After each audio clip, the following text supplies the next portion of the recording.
জাহান্নামের অবস্থা এত ভয়ঙ্কর হবে, জাহান্নামের ভেতরে লক্ষ লক্ষ কোটি কোটি কাফির মুশরিককে দেওয়ার পরেও জাহান্নাম বলবে হাল মিন মাজিদ, আরো আছে নাকি, আরো দাও। কোটি কোটি কাফেরের দল, মুশরিকের দল, সীমা লঙ্ঘনকারী দল, তাদেরকে যখন জাহান্নামে ফেলা হবে, বড় বড় পাথর খণ্ড জাহান্নামে ফেলা হবে, তারপরও জাহান্নাম বলবে হাল মিন মাজিদ, আরো আছে নাকি, দাও, আরো দাও, আরো দাও। আমার ক্ষুধা নিবারণ হয় নাই। জাহান্নামে তো উত্তপ্ত হবে, জ্বলন্ত হবে, ভয়ঙ্কর হবে। জাহান্নামের এক অংশ আরেক অংশকে খেয়ে ফেলবে। আল্লাহু আকবার। ফেরেশতারাও টালমাটাল হয়ে যাবে। জাহান্নামের রক্ষী ফেরেশতারা কি করবে তারা নিজেরাও বুঝতে পারবে না। কোটি কোটি মুশরিক কাফেরদেরকে জাহান্নামে নিক্ষেপ করার পরেও জাহান্নাম ঠান্ডা হবে না, শান্ত হবে না, বলবে হাল মিন মাজিদ, আরো আছে নাকি, আরো দাও। তখন আল্লাহ তাআলার কুদরতি পা জাহান্নামের ভেতরে ঢুকিয়ে দিবেন। সুবহানাল্লাহ পড়তে পারলেন না মজা করে?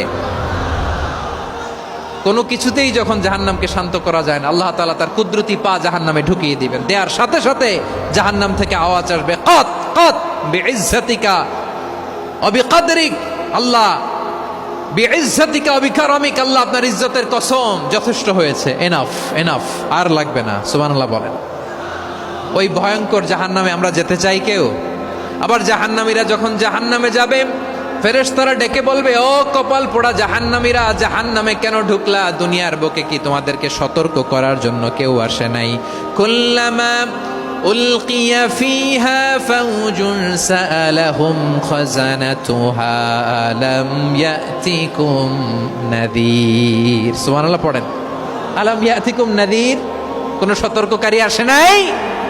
বিশ্বনবী নাযীর হয়ে, সতর্ককারী হয়ে পৃথিবীতে আসলেন। তিনি জাহান্নামের ব্যাপারে উম্মাকে সতর্ক করেছেন। জান্নাতকে যেমনি তিনি চমকপ্রদভাবে উম্মার সামনে পোট্রে করেছেন, চিত্রায়িত করেছেন, ঠিক অনুরূপভাবে ভয়ঙ্কর জাহান্নামকেও তিনি এই উম্মার সামনে পোট্রে করেছেন। জাহান্নামকে কিভাবে বিশ্বনবী উম্মার সামনে পোট্রে করলেন, চিত্রায়িত করলেন, শুনতে মনে চায়? সিলেটবাসী শুনতে মনে চায়? জান্নাতের কথা শুনে যেমনি জান্নাতে যাওয়ার ব্যাপারে আপনারা আগ্রহী হয়েছেন, জান্নাতের নাজ নেয়ামতের কথা শুনে, জান্নাতের ফিচার শুনে যেমনি জান্নাতে যাওয়ার ব্যাপারে আমরা উদ্বেলিত হয়েছি, উচ্ছ্বসিত হয়েছি, জাহান্নামের কথা শুনলে কিন্তু আমাদের কলিজা কেঁপে উঠবে। কিভাবে বিশ্বনবী পোট্রে করলেন? বিশ্বনবী বলেন, নারুকুম হাযিহিল্লাতী ইউকিদু ইবনু আদম জুজউন মিন ৭০ জুজআন মিন হাররি জাহান্নাম। ও আমার উম্মতেরা, তোমরা যে রান্নাঘরে যে আগুন দিয়ে রান্না করো, তোমরা কি ভেবেছো জাহান্নামের আগুন ওই রান্নাঘরের আগুনের মতো না? আপনারা কিচেনে যে রান্না করেন, এই রান্নাঘরের আগুন আর জাহান্নামের আগুন তো একই না? সিলেটের ভাইরা বুঝে থাকলে উত্তর দেন। কিচেনের রান্নাঘরের আগুন আর জাহান্নামের আগুন এক না? একরকম? বিশ্বনবী বলেন, জুজউন মিন ৭০ জুজআন মিন হাররি জাহান্নাম। জাহান্নামের আগুন দুনিয়ার আগুনের চেয়ে কমপক্ষে ৭০ গুণ বেশি তেজওয়ালা। জাহান্নামের আগুনকে আল্লাহ নাম দিয়েছেন নারুল্লাহ।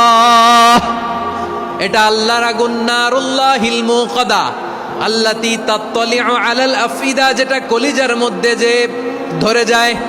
দুনিয়ার আগুন হাতে লাগলে হাত জ্বলে, পায়ে লাগলে পা জ্বলে। জাহান্নামের আগুন দেহের যেই জায়গায় লাগুক না কেন, সাথে সাথে কলিজাটা জ্বলে ছাই হয়ে যাবে।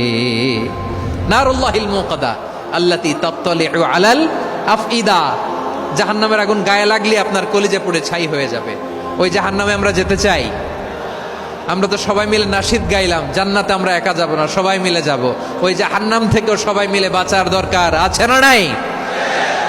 কি ভয়ঙ্কর শাস্তির বর্ণনা যে বিশ্বনবী দিয়েছেন, এত বিস্তর আলোচনার সুযোগ আমার নাই। আমি শুধু সবচেয়ে হালকা পাতলা, দ্য লাইট পানিশমেন্ট, সবচেয়ে হালকা শাস্তি কি হবে এটা বলবো। বিশ্বনবী বলেন, ইন্না আহওয়ানা আহলিন নারি আযাবান ইয়াউমাল কিয়ামাতি লারাজুলুন তুদাউ ফি আখমাসি কদামাইহি জামরাতান ইয়াগলি মিনহুমা দিমাগু। জাহান্নামের সবচেয়ে হালকা আযাব কি হবে শোনো। সবচেয়ে ভারী না হালকা? সবাই বলুন, জাহান্নামের সবচেয়ে কঠিন আযাব না হালকা? জাহান্নামের সবচাইতে হালকা আযাব হলো ওই ব্যক্তির আযাব যার পায়ে দুটো জাহান্নামের আগুনের জুতা পুড়িয়ে দেয়া হবে। ওই আগুনের উত্তাপে তার মাথার মগজগুলো ভাতের মারের মতো টপ টপ টপ টপ করে বেয়ে বেয়ে পড়বে। নাউজুবিল্লাহ পড়বেন না? আচ্ছা প্রিয় সিলেট, আওয়াজ করে বলেন, এইটা যদি সবচেয়ে লাইট পানিশমেন্ট হয়, সবচেয়ে হালকা পাতলা সহনীয় আযাব যদি হয়, তাহলে ভয়ঙ্কর তোমার আযাবের কি অবস্থা হবে?